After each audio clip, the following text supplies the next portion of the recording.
जश्न ईद मिलादुल नबी के सिलसिले में गांव टंडो कोलाची में एक अजीम और आलिशान रैली का इनेकाद किया गया। ये रैली जामे मस्जिद से निकाली गई, जिसकी क़यादत खलीफा सरफराज कोलाची, हाफिज फवाद कोलाची, हाफिज मीर मोहम्मद चांडे और नौजवान समाजी तंजीम के सदर डॉक्टर इरफान अली कोलाची ने की।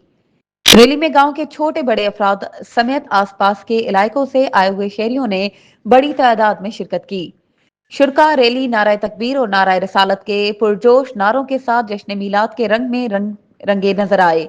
रैली गांव के मुख्तलिफ गलियों और रास्तों से होती हुई वापस जामे मस्जिद पहुंची, जहां इसका इख्तिताम हुआ। जामे मस्जिद में खत्म रैली के मौके पर उलमा और मोअज़्ज़िज़ीन की मौजूदगी में खुसूसी दुआ की गई। इस दुआ में खुसूसन मुल्क पाकिस्तान और सूबा सिंध की अमन सलामती, हालिया सैलाब मुतासरीन और फलस्तीन के मजलूम मुसलमानों के लिए दुआएं मांगी गई। इख्तितामी मरहले में गांव के वासियों की जानिब से मीलाद शरीफ के नजराने का खुसूसी इंतजाम भी किया गया, जिसमें शुरका ने बड़ी अकीदत और एहतराम के साथ हिस्सा लिया। ये पुरजोश तकरीब ना सिर्फ मजहबी जोश और जज्बे का मजहर थी, बल्कि इसने इत्तेहाद, यकजहती और भाईचारे का खूबसूरत पैगाम भी दिया।